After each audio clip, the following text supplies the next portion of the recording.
Welcome to the official podcast at contentchampion.com. Join our heroic quest to discover truly epic content.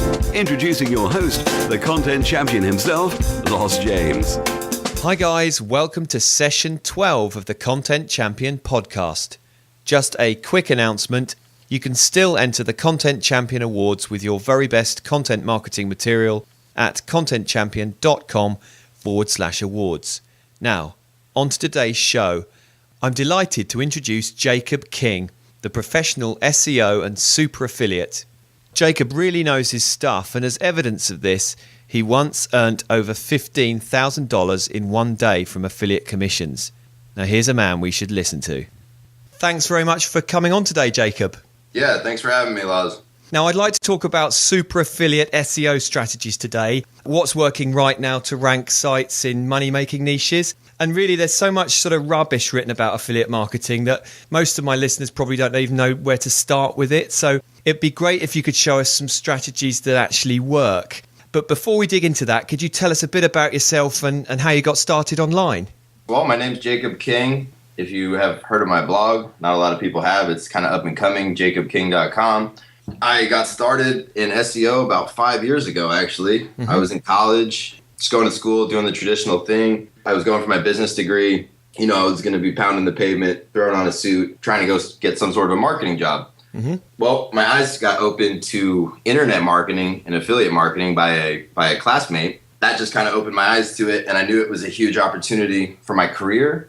I just figured I'd have a leg up on every kid in my class who is just clueless. And anytime you mention internet marketing, they're like, dude, we're working on the 4 Ps right now. You know what I mean? Like, it's like you have a book that's like almost 40 years outdated. So I kept tunneling down on that. And then I started to see the opportunity when I saw the money coming in.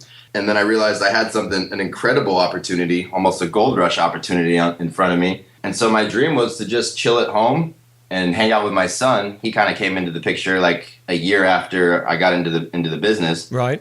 So while he was coming down the pipe, I was just working my butt off because I wanted to just be able to have ultimate freedom because I saw the opportunity was there, and I wanted to have the freedom to do whatever I wanted. So the Holy Grail.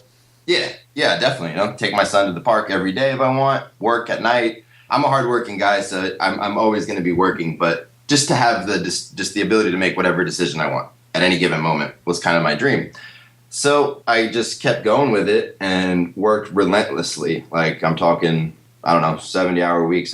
I never left my house. I just was always after it, and it was up and down and up and down. And then in 2011, things really started to break, really started to rip big. And that's when I started to see big money coming in. And that was just pretty much when my life kind of just forever changed from there. And it's been a roller coaster. Keep learning and just keep trying to extract, I guess. I'm going to dig into all the different stuff that I do and kind of the 2 big approaches that I use. One that's the more traditional brand building, white hat authority site approach. And 2, which is the more kind of gray hat, short term, making money to fund other endeavors, I guess. Brilliant. Well, we look forward to that. But just before we dig into that, I must just tell everyone that you really know what you're talking about. You earned once $15,000 in one day. Is that right? Yeah, that was last year. I mean, I had a big run before the Penguin update in April. Big run. I mean, oh my God, just crushing on Commission Junction. Like I have a couple pictures. I have a couple shoe money checks. I have one for like $140,000. Maybe I should put it up on my blog. I didn't want to copy them that hard. But yeah, $15K. I was actually in Vegas at the time. It was one of the most amazing days ever, man. I can't imagine what it feels like to earn 15 grand in one day from affiliate commissions. Yeah, all organic too. I mean, the clicks were out of control. What I'm going to talk about, my method and my approach, and you guys will probably see how I've achieved that. It's a pretty, end buying cycle approach. I call it credit card and lap.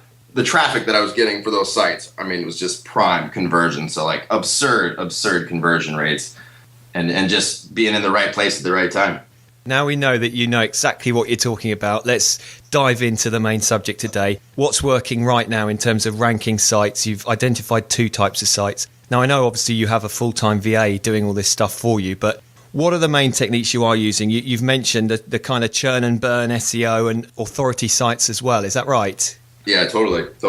So basically the way I play it is like this, and this has been kind of shifting more for me over the years, so I don't want to say these things like this is the ultimate final. This is how all SEOs play the game, because I'm going to tell you later, there's black hats out there that, I see some amazing stuff every day, and these guys are making stupid money, and they're laughing. They are laughing all the way to the bank. And I'm not going to try and claim that I'm on that level by any means. I'm more kind of following them usually and being like, wow, I can't believe this works. Maybe I'll try it. So as Google's gotten tougher and tougher, my focus shifts more to trying to build really big sites, really big, like authoritative brands with, all white hat signals, and trying to generate kind of a site that has its own momentum and kind of just carries on and generates links and mentions and shares from its own steam, and from the upfront investment in the site, in the content, all of the, traditional content marketing, blah, blah, blah, blah, blah. And some of this involves automation, some of it doesn't. We can get into the specifics as we go along. So let's start from scratch, if you like. You're looking at going into a new niche. How do you find the money niches? What are you looking for when you start off? If I'm just kind of like feeling around for stuff that I'm interested in, then, I could just be searching around for affiliate programs and stuff, and then kind of feel out a niche and look at the obvious stuff. I'll see the different SERPs, and you can tell when there's SEOs gunning for it when you've been doing this for years. And AdWords mainly, if people are pushing good money at AdWords, that there's money to be made on those rankings. How well they convert and all that is a whole nother science. But, I mainly do a lot of coupon and free shipping stuff. That kind of really takes a lot of the guesswork out of it. Is I basically just, I'll pull data from like every affiliate network, and then I'll just look at basically every single company on an entire affiliate network, and then I'll do keyword research on those brands, and then I'll just cherry pick what I want to hit. So let's say, like you said, I'm starting from scratch. I identify, let's say, a brand that I want to rank for. I'm going to have a few different approaches the way that I come at it. If I want to take a really authoritative approach, I might come up with a concept or an idea, something brandable, and start a fresh domain, and then run with that, and just like really just have some epic content and try and do some cool stunt or something to try and get the domain a bunch of authority, and then rank for something about the brand that it's like about. Okay. Or I might buy an expired domain, which is probably one of my favorite weapons. So I might find an expired domain that's as relevant as possible, and then relaunch that with kind of some white hat efforts, get some decent content on it. If it's an expired domain, I might blast some questionable links at it, and it'll still rank because it's got some previous juice. Or my total, I guess, gray hat approach would be a more kind of like what I would call a parasite tactic. Okay. So that would be, making a blog spot, or it's always kind of changing what's really ranking really well. Some remain constant. Blog spot's kind of always there. But yeah, making a blog spot and then just blasting that with whatever, because if it gets penalized, I just really don't care. So then just kind of approaching creating that with that kind of that mindset. So let's say I have an authority site, and I might be trying to gun for the same ranking too. So the same rankings. I have my authority site. I'm working on that. That's more of a slow burn. I have a couple parasites that I'm blasting heavy, trying to rank. Maybe a YouTube. Like that's kind of how I go at it. So, are you researching keywords for a sort of carpet bomb approach? You just go for everything in the niche to get all these properties on page one, or do you do the whole keyword research with competition metrics and all that, or are you not bothered? You just blanket bomb the whole thing? Well, I have blanket bombed in the past. You got to imagine if I'm taking like 3,000 or 4,000 brands, and then I'm just researching the keyword volume on each of those, and then I'm picking out like 100 or so that are all profitable. Then I have carpet bombed them in the past, and I've had a lot of different techniques for doing that and success, and I've had a lot of failure too from scaling it out like that. Nowadays, my approach now, and I really like this approach, it's kind of refined the whole process, is I'll either take like a niche that I'm interested in, or one of my domains, or if I'm looking for expired domains, sometimes something will come up and it's not what I wanted. It just came up and it's a really good domain, so I'll snag it. And then I'll roll my same model where I'll build like a really cool site, and then I'll have a subsection on that site that has discounts and deals and stuff, and that's where I'll be pushing a lot of rank juice, and I'll rank those pages for some money terms. Meanwhile, I have this really cool white hat site running. So basically, I would take whatever niche that was, and then I would look for whatever related brands there were to it. So the example I'm going to go with today is hosting, because it's huge, and I'm not going to be outing anybody or outing myself by talking about it, because everybody that's got a brain in affiliate marketing knows about hosting. So say I had a site about hosting, What I would do is I would look at, the main companies that are in hosting, Bluehost, HostGator, JustHost, and I would want to create an authoritative site that I could also rank for those companies and either review or coupon. And then I would just crush, just close sales all day long from the traffic. From that would be the primary kind of end goal. Are you still using EMDs? I mean, the SERP that I was going to tell people to look at is go look at Bluehost coupon, go look at HostGator coupon. I mean, it doesn't take a rocket scientist. I'm pretty sure 90% of the domains for Bluehost coupon are all PMD, EMD type crap, total spam garbage. They're literally churning and burning those, getting them ranking, and then they drop off and then they put a new one up. They seem to sit there for quite a while. The guy who's number one, it's been there for a while, and he's beaten out Retail Me Not, which is very impressive. The links are awful. They're all kinds of sidebar links and footer links, and it's bad. With the right operator, it gets it done. I've just put that search into Google now. I'm looking at it. I'm not going to say who it is because people can go and find out themselves. But yeah, like you say, it's not rocket science, is it, this? Yeah. So I mean, I'm not personally using EMDs and PMDs. I see them work all the time, all day. Maybe I should, because I've lost a lot of money with the parasites, with building a blog spot or something else. And then it winds up getting taken down. And then I just wasted money and time on it. So I was going to come on to looking at building these sites, but you've really just given us a great tip there. If you want to outdo your competition, go and look at what they're doing.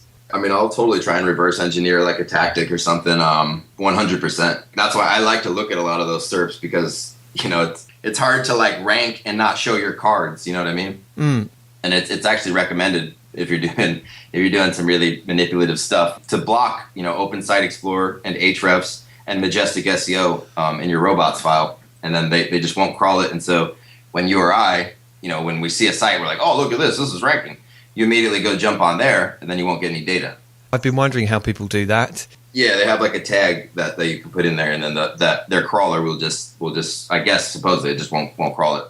Okay, so looking at site design, you've got over 100 different properties, haven't you, of the type you've described in your portfolio of sites. The sites you're actually building, the ones that aren't on Squidoo lenses or whatever else, HubSpot pages and everything, how are you building those? Are you using WordPress? All WordPress. So if it's a Squidoo, the reason why I've loved Squidoo over the years, but I'm definitely going to warn people to stay away from Squidoo. The Squidoo days are done. They have tightened the noose over there on everything. I mean, but the reason why I like them was because it removes some of the challenges and the barriers of, okay, I need to host this site, I need to install WordPress. I need it to be on a different IP from all of my different sites that I'm spamming with similar tactics. So what was nice about Squidoo is it was kind of immune to that because Google kind of, looked at Squidoo as this community site, and each page was treated as its own kind of individual entity. So when Squidoo gets penalized, then no other Squidoos get penalized. You know what I mean? So it removed that barrier. So if you got penalized on a page level, it wouldn't hurt your site. You didn't have to worry about hosting. The other thing was that you don't have to worry about having a really in-depth site, because you can just have a really, really good Squidoo with 1,000 words, and then you can rank that. Versus if you are making a little mini site and all you have is 1,000 words, then now you have a pretty thin site.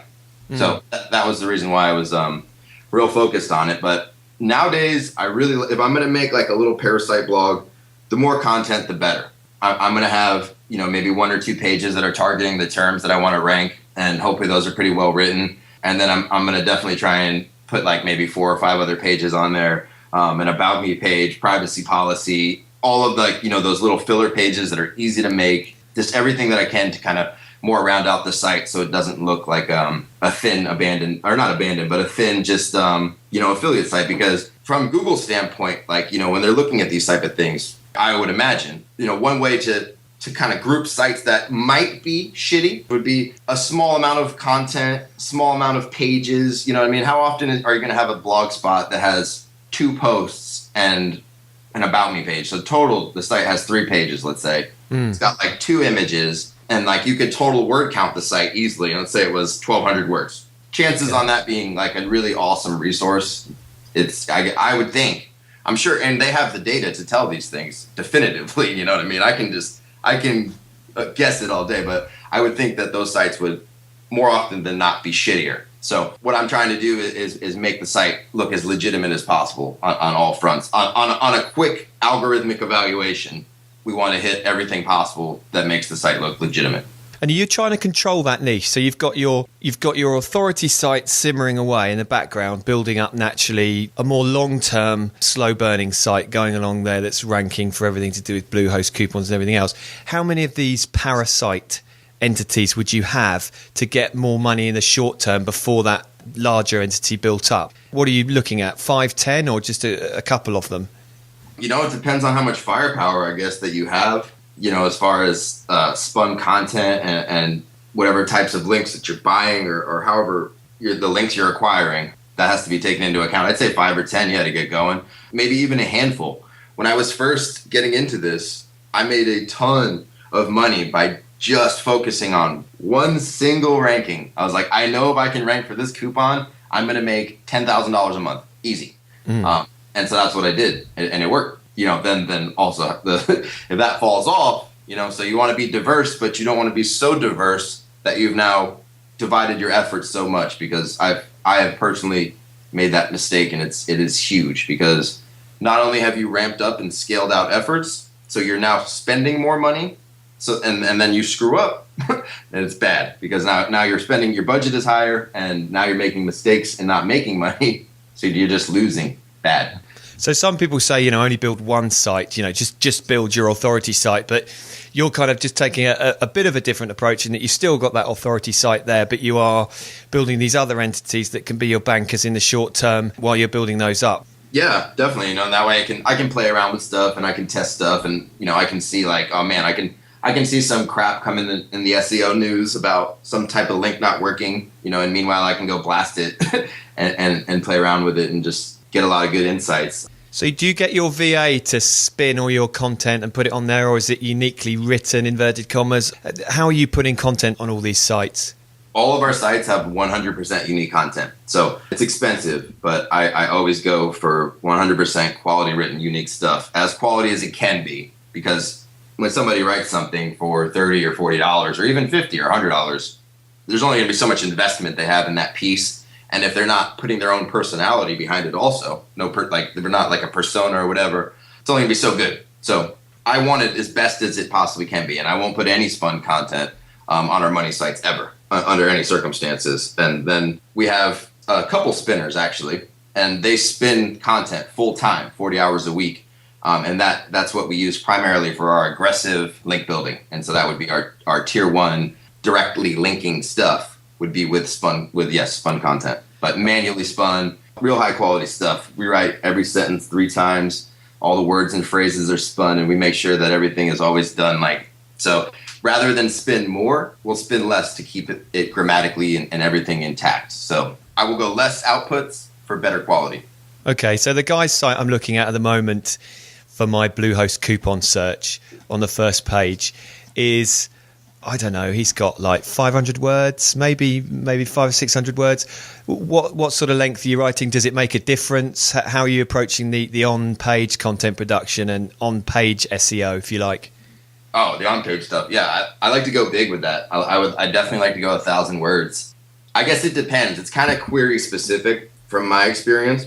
So there can be some queries that like you can rank with nothing, and coupons you would think are one of them, but anything that I can kind of leverage on my side that's on site, that's in my control, I try to do it. So if a longer piece of our content is potentially could rank better, I'm going to do that. If having a YouTube embed or some rich media is going to help me rank better, I'm going to do that. If linking generously, outbound linking to increase the quality score of the page, I'm definitely going to do that. It's pointless to leave a stone unturned and build a site with 500 words of content, put all this effort into ranking it, and then have that be the, maybe one of the kind of pillars of the foundation that causes it to crumble. Something like Retail Me Not, okay, a coupon site owned partially by Google Ventures. That's another issue entirely. We won't go there for the minute. They have a blog to put their content on there, but they're mainly just having offers for coupons. There's a sort of slider going on the top, then a load more featured ones below that, and I understand it's a lot of money to get onto that page. So can we get away with that, or are you looking at content on the actual homepage that is meaningful? In that case, they're just a different breed and different animal. I mean, that domain is so juiced that they could rank with one word on a page. So, when I'm trying to compete with that on those specific SERPs, then yes, I'm going to have a good amount of content, at least 500 words. So they have some content in like the description area or whatever. Yeah, if you look on the right side, there's at least 100 words. It's like show more about the company. They're sneaking in a good 100 words of keyword-rich content. Yeah, so they are doing this really. There's not one rule for them and one rule for everyone else.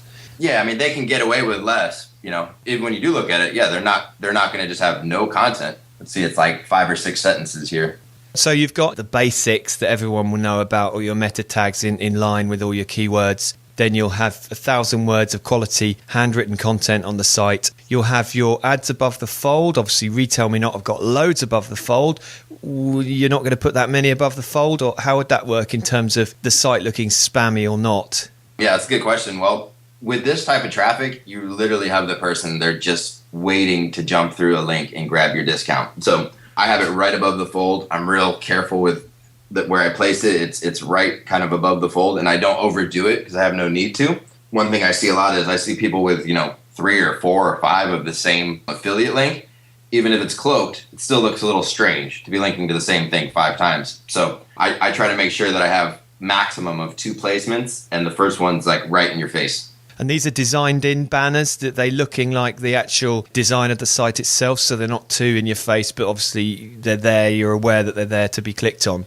There's some like different coupon site themes and whatnot, and those are cool, but I've had kind of a struggle with them SEO wise, get them to do what I want. Sometimes I'll literally just have a hyperlink that's like big text. So, or I'll have a list of deals. So I have like 3 or 4 deals, and I'll increase the font size and I'll make it a live link. Right now, a buddy of mine, he's working on a plugin, and basically what it's going to be is it's going to be a little box that kind of comes up, and you could float it right or left, and it will have a few deals, and you could click them and actually copy and paste whatever that code is, and just kind of integrate it right into your WordPress blog with like a short code. Instead of installing some silly coupon theme, you can just use your own site, and if you want to put up a page and rank for a coupon term, then you can just put it up and then throw up the plugin. Okay, so we know how you're building the sites. You're using high-quality WordPress themes. You've got all this great content on there. You've got all your on-page SEO in order. We're not going too heavy with adverts above the fold. We've got all our authority pages on there, the privacy, the T's and C's. Everything's on there. Let's get into the stuff that I know probably everyone really wants to talk about, and that is link building post-Penguin and how that works. For one, being smart with your anchor text is going to help you avoid that Mr. Penguin. So once you get that down, that's good. Basically, this is where link building is at right now with automated link stuff and what I'm seeing. So what I'm seeing, take it for a grain of salt, but I'm actually seeing stuff, and I actually am seeing data, and I am ranking sites with automated links. It's more nowadays, it's more important to have more quality domains on your top tier, linking to your main target site. Spun content still works. I get it indexed all the time.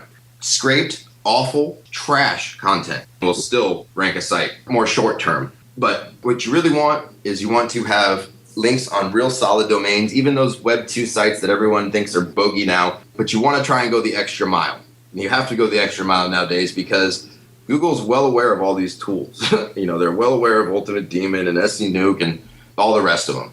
So what you have to do is you have to focus on 2 areas that are really important, and that's trying to get links from really good domains. So making sure the sites that you're automating and blasting on are really good. They're high PR, and they're not swamped and destroyed by the rest of the, black hat world. That requires scraping good target sites on the regular and making sure you have a good site list. So a good place where you're going to go and post these little blogs and whatever else. They have to be super high PR. Also, you need to be meticulous with the way that you're creating these properties and leaving just absolutely no footprint. So link placement is essential. If you're placing your links haphazardly, if you take an article that's spun and you just go and jam a block of anchor text in between a paragraph, you're in the danger zone.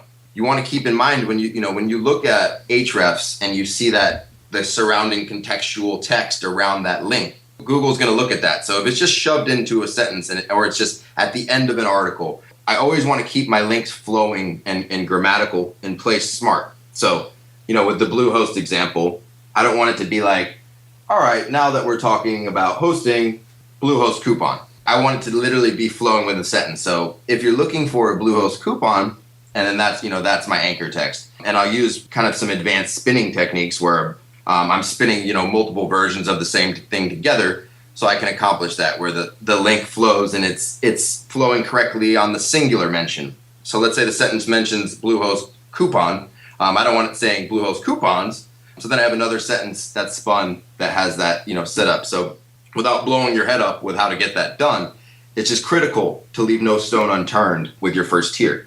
That's important. It's also important to control that first tier, because if you get in hot water and that site's important to you, it's nice to be able to go take down all those links. Whether or not that there's going to be any lasting effect, I haven't really done too much link takedown, so I can't tell you, but I would definitely like to have that ace in my back pocket. From there, now that we've made a solid tier 1 link base, and we're not just blasting crap, and we don't have just a bunch of horrible social bookmarks and just article directories. We really got the cream of the crop. There's a lot of tactics you kind of put into play here, and you want the more diversity, the better. So not one single thing is going to work. It's going to be a cumulative effort, because if you're only building Web 2s, you're going to get tanked. If you're only building good articles, you're going to get tanked. So you want to have complete link diversity. And that's why I like expired domains, because they kind of help me kind of camouflage the link profile more to Google. Because let's say you have an expired domain and it has links from solid publications like CNET, really solid neighborhoods that you don't get links from with a spammy parasite. With those domains, it really puts you in an advantage, because then when you're blasting more questionable links to Google, when they look at it, it's more, the waters are more murky instead of really clearly spammy.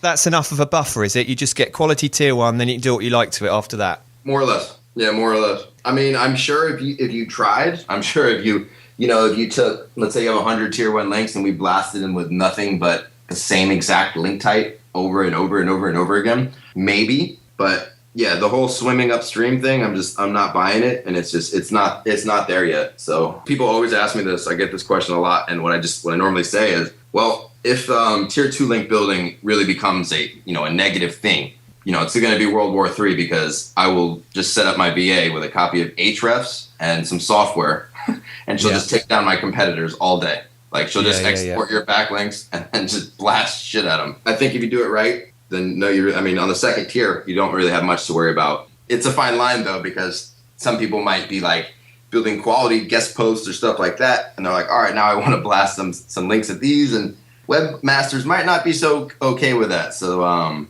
it's still possible, though. What I do in that situation is my traditional tier 1, I move that out, and that becomes, my traditional tier 1 stuff becomes a tier 2, if that makes sense. Yeah. So what sort of links are we looking at in a tier 2? Anything you can get everywhere and anywhere? Still like contextual links, still the same type of, Web 2s, articles, wikis. The better the domains, the better the result. Like more contextual stuff, honestly, on the second tier I like to use. And then on the third tier, that's when I just have it's an all-out whatever fest. And so then we're more talking, comments, image comments, trackbacks, whatever I can hit in just kind of heavy volume. Because at that point, it's more for just getting everything indexed underneath. And what sort of anchor text ratios are you using on tier 1? Exact match, like 10% of the time, then just generic URLs? I play around with it all the time. It's always, it's always a little mental game. If I throw out any numbers, I'd say, 10% on what I'm trying to hit. And when the spin tax falls, it's not always going to be perfect. So one tactic that I like, that I think is pretty sweet, is basically any of the kind of more sensitive anchors, you don't build those in an automated fashion. So if you don't need a ton of links, if you don't need crazy volume, then we'll blast mainly our brand and our URL and our generic mentions and our spun stuff. And then we'll go manually build out some properties, and those will have our real keyword rich anchors. And so not only will we totally control creating each one of those to the exact, percentage we're looking for, but we'll also have total control of them because we manually built them. We got the accounts and everything. And so, the more risky, I guess, keyword-rich anchors are on the properties we control. You're listening to the Content Champion Podcast, showcasing high-quality content across the web. We're back with Jacob King. I mean, this might be a stupid example, but to carry it on, our Bluehost coupon example, you've got your great site up. I've just reversed engineered what he's done on the page. I've copied that, and I've now started my automated link building process. I mean, that's like about as hard as it gets, isn't it? You're going to have to be producing a great quantity of tier 1, 2, and 3 links to try and beat him for that keyword, aren't you? Yeah, totally. Because, there's a lot of crowding with those other domains. All have a ton of links as well. SERPs like that, they behave differently. It's an interesting thing. When something is heavily spammed, it's a tougher race. So going back to your coupon sites, you've talked about keyword selection. You're already focusing on brand related terms, aren't you? Well, from my experience, I'll hammer down on the main root, and then the rest will follow. Typically, if I can hammer it home on the coupon, then I'm going to be getting the plural coupon code, and then the on-page mentions of, discount, promo code. Those will all be pretty cool, but the main meat is always usually in coupon or whatever. Here's a pro tip. Whatever's on the actual e-commerce website at the point of checkout, it could be promo code, it could be offer code, it could be redemption code, whatever that is probably going to be the best search volume and the best term to rank for. So that will be kind of my final screening, is looking at that. And then also the checkout process. Another word of caution is if there is a login prior to the use of the coupon code, you've kind of created a choke point where you can differentiate really well whether those sales were kind of clipped there at the end. So I tend to stay away from those. I like the ones where the cart is readily just loaded and you can just add the coupon and then check out. So look, we've got everything set up. If I want to start being an affiliate, how much have I got to invest in this? Because obviously it's going to be masses of time or a certain amount of monetary investment. How much are we looking at to get up and running and making some money? I'd say, you could start playing around with a few $100s, I guess, per month. It's not something that's crazy expensive, but it's definitely something that, if you want to do it, you need to go for it. The problem I see with a lot of people is it's like they look at the cost and they get scared away. And I mean, to me, it seems minimal because I'm going for big money. You know what I mean? So if I spend a couple $1,000s in a month and I make 10, 20, 30, I'm willing to take that risk because I've been there. I see people hesitant over let's say proxies, for example. Proxies are really important if you're going to do any sort of automated link building or any sort of scraping. And I use 100 proxies to run Scrapebox, and then I use 100 proxies to run my software because I want to do it right. You don't need 100. That's a little excessive. You can get by with smaller amounts, but most people I see that they're hesitant over the proxies and they'll buy 10, and you're talking $25 a month, and then things don't work out, and they're having trouble with that, and just one thing after another, and then they just give it up. It is a grind. I would say to anybody that wants to get into it, just do it for, as a side gig at first. And if it really clicks and you have a talent for it, then sure, run with it. But I've spent a lot of my life that I kind of sometimes I wonder if it was worth it or not, that I can't get back hours and hours and lots of mental grinding to get where I've gotten. And I'm still, like I said, I'm still not at the level of some of the guys that I'm chasing. So it's difficult. Well, look, I just want to get into the tools. We've been talking about automated link building. There's a great post, which how I found you. I think it was a tweet from Brian Dean at Backlinko about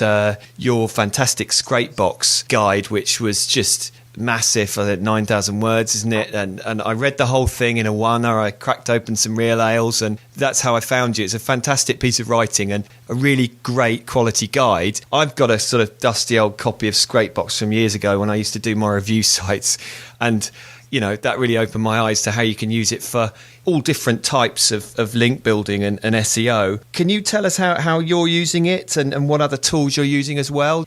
Yeah, totally. Scrapebox is amazing. It baffles me that more SEOs aren't that's not their go-to weapon. It has so many different aspects and tactics and techniques you can use with them. But the main is it's like a tool for scraping data. If you're doing link prospecting, put it on steroids. Use Scrapebox and dig up every possible awesome prospect, analyze each one of them, filter down, and just get the best.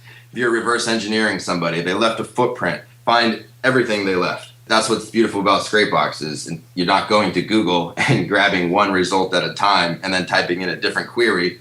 You're taking a list of queries that you've spent time and built, and you're going and just grabbing tons of results, filtering down, keyword research, because it goes and it hits the keyword suggestions. So if I want to just quickly generate all of the related keywords, boom, right there.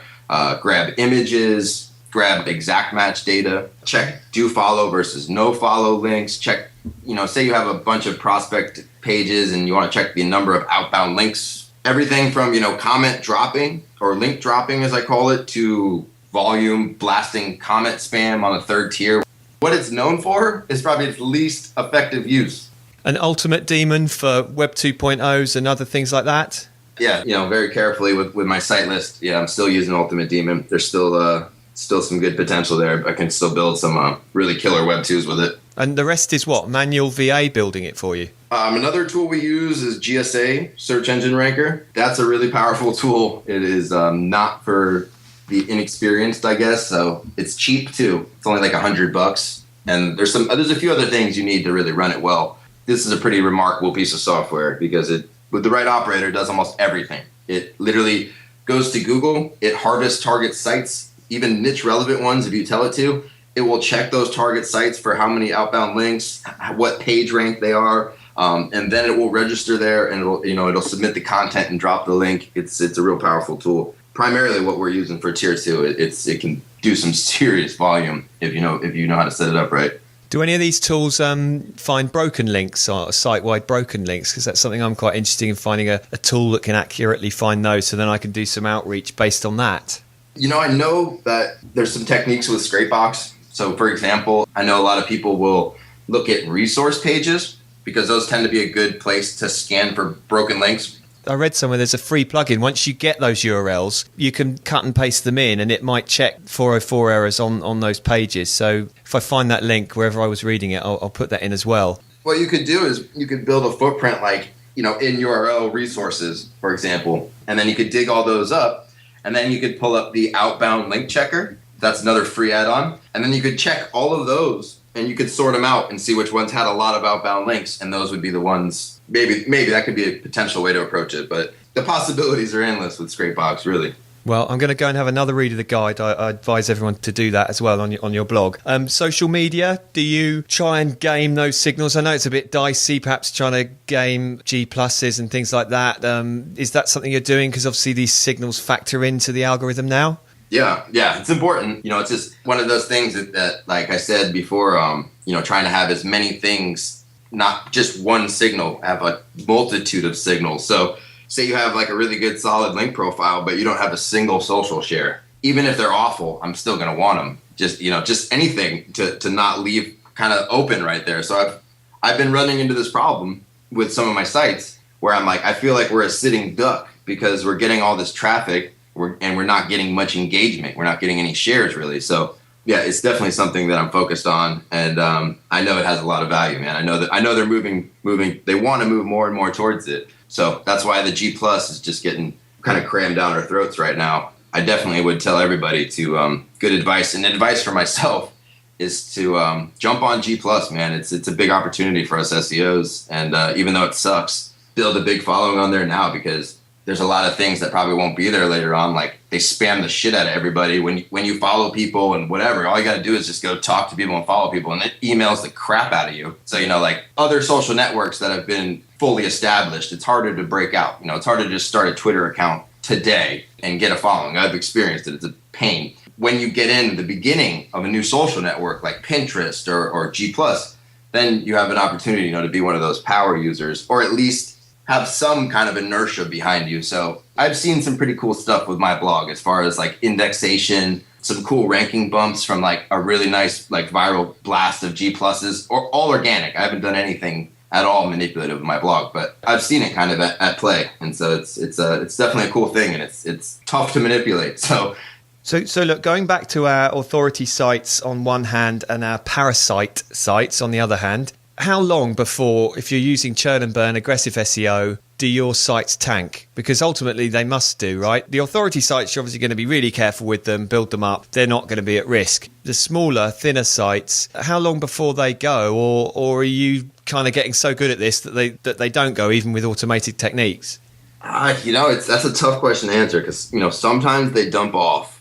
Sometimes they stick because, let's say I have an expired domain and even if I spam on that, that has a lot more going for it. So I'm kind of cheating. But if I had a brand new domain and I used those same tactics, then it might have had a much less of a shelf life. But I do see, when these sites rank for like a month or so or a few weeks, they start to slip down, when they're not showing Google those like signals, like if the bounce back to SERP is hard, it starts to accumulate over time, and then they catch up to it. But I've gotten lucky too, so that's why you got to find a balance between blasting and being diverse and not spreading yourself too thin, because I have a page that I've hit with so much spam, and it's made me, thousands and thousands of dollars, like over $150,000 from one Squidoo. It's been there for probably 4 years.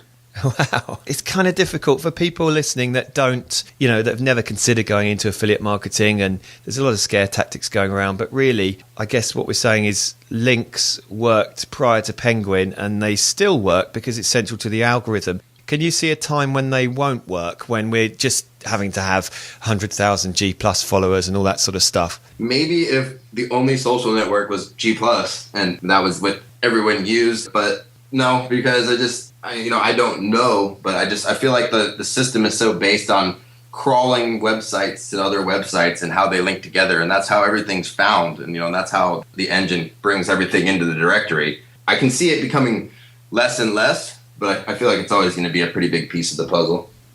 So these techniques are really, they're evergreen, but you can just choose. My listeners can make up their minds, whether it's what you want to call it, black hat, grey hat or white hat. You can just basically choose your level of risk, but the fundamentals are that link building works very well and always has. Yeah, 100%.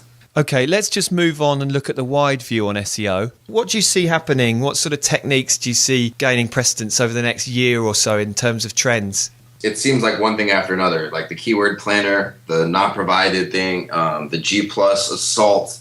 It's a scary world right now, I feel like, because they're smart and they want money. And so putting that budget to SEO versus AdWords, it's a thing that wherever their interest lies, it's with the shareholders or whatever. But I think that the next year is going to be really cool. I think that things aren't going to change too terribly much. They're going to keep pushing with G+, and social is just going to get more and more important. So step your social game up. But reading between the lines of what I've heard of you saying on other podcasts and what you've written on your own blog, are you moving away from the more sort of parasitic sites, as you call them, to the bigger branded sites as being something that you perhaps want to sell on in future? Is that part of your business plan moving forward? Yeah, it is. Maybe because I'm like kind of growing up, I guess. It's more fun. I have more fun doing what we're doing right now, even if it doesn't make as much money. I long for like a really big sale, like where I make some domain that I sell for $10 million. So in order to do that, I'm going to have to play the game right. Yeah, that's what I want to be more focused on. That I feel like I've played this game for a while, and maybe it's time to maybe take things to the next level. Because I write a lot of copy for different clients' sites, and I've been doing it for about 15 years, and over the years I've seen kind of people just producing just some really awful stuff and thinking that it's going to rank. I guess it does come down to quality. You're basically saying whatever link building tactics you use, everything you put on the web that is a money-making entity has high-quality content on it. Yeah, definitely. And it just doesn't make sense for it not to be. Nowadays, it just doesn't. I guess high quality could be interpreted, by a lot of different people. Like, my Scrapebox guide, I would think that's the highest quality possible. I killed myself on that. But 1,000-word review that's written well, makes sense. I guess it's a fine line. I guess a lesson I'm drawing from what you've said is high quality website, high quality content, and then it's up to you how much you value the longevity of that site, how aggressive you go with the link building, because the more aggressive links, you'll probably have a shelf life of that. But then, obviously you've got your authority site. You can still use some automation on that even. Do you using any automation on your authority sites as well? You must be. A bit. We'll definitely harvest prospects with Scrapebox or whatever, and I'll still use like tiered linking. I'll just use it smarter. So let's say I want to build out like 10 or 20 like really awesome little blogs around it, maybe some domain, some Web 2 stuff. I might even use like, cheaper, unique stuff on all of that. And then from there, I'll use like automated, my normal tier 1 links, and I'll just be like thumping those sites and trying to increase the PR of those. Okay, just before I move on to directing everyone back to your blog, which is fantastic. I love the writing style, as I've said. You have a sort of irreverent humour on there, which I really like. I've kind of read every post you've written, and the Scrapebox one in particular is a fantastic guide, as I've said. Just a quick aside there, if you sort of finishing up had to advise someone now to go and invest their time and money in an authority site, a branded domain, or a series of smaller affiliate sites to make some quick cash, what would you do today? I guess depending on the person, I would either say just do the authority site. You don't want to go down this rabbit hole. But depending on the person, if they were somebody that was really interested and was like, no, I want to learn about this stuff, then I would say, split your efforts. Definitely be working on a really, really super money domain that is going to be in it for the long term. And then, play around with some other stuff. And then that way you can kind of experience both sides of it. Sure. Okay. Well, look, I'd really like to thank you for your time. There's a couple more things I want to go through, but as I've said, jacobking.com, that's where we can find you online. It's a fantastic resource. And you're on Twitter as well, is that right? Yeah, I'm on Twitter. Got some more stuff coming down the pipe with the blog. Also, we're just about to roll out a cool service with me and a buddy. It's going to be like an SEO audit service specifically for WordPress sites. And me and my buddy, he's a developer. He's a beast developer. We met not too long ago, and we decided to team up and kind of use both of our brains to just do really, really killer audits for people and get their sites to a point of perfection. Great, Jacob. That sounds fantastic. Wait for it, listeners. Here comes the PS question. Now, this is the part of the podcast I like to call the PS question, where I ask experts for their hottest SEO, link building, and content marketing tips. Have you got any pro strategies you could share with us, please, Jacob, in that regard? So I already mentioned how you can still use tiered link building, but just move it out a tier. So the manual spun stuff is now a tier 2 link instead of a tier 1 link. Really, it's still, it's creating the same effect, and you're going to be a lot safer because you're going to have total control of your tier 1 stuff, hopefully. Or maybe you don't need it because it's like a real authority article or, I don't know, like an iTunes page or something. Really good links like that. And then you're pushing 20 to 30 pretty solid links at each one of those, and then you tier out from there. That's one tactic that you can use. One thing I just thought of when I saw your question was reputation management, I guess. If you want to spam hard, then get into reputation management. Say you have a SERP and there's some awful reviews on it. The best way to tackle it. I've never done reputation management, but I've thought about this because I feel like my system would work well in it. You take a SERP and there's a rip-off report, whatever else. You want to crowd it out with other properties. So basically the parasite strategy. But they could be entities about the company. So let's say a Twitter page, a Pinterest page, a YouTube channel URL, a blog spot, a WordPress, do some aggressive link building and try and push those crappy, poor reviews or complaints to the second page. You could definitely excel there. That's a good idea. So you're sort of blanket bombing good news on behalf of your client. Yeah, definitely. You can aggressively build some links at their Twitter page and get their Twitter page to rank 3 or 4, and they would none be the wiser. Well, look, Jacob, thanks very much for your time. It's been a fantastic interview. You've been very generous, and I wish you all the best with everything in the future. Yeah, thanks for having me, man. And make sure you check out my blog and hit up the newsletter because I'm about to start sending out some cool kind of secret nuggets to the newsletter only. We will do. Definitely advise everyone to go there. Thanks again, Jacob. Thanks, Laz. So there we are, guys. That was session 12 of the Content Champion podcast. Thanks again to Jacob King of jacobking.com for an amazing interview. Don't forget, it's not too late to enter the Content Champion Awards with your very best content marketing material at contentchampion.com/awards. You can find us on iTunes, Stitcher Radio and the BlackBerry Network. But until next time... Is it a bird? Is it a plane? No, it's the Content Champion.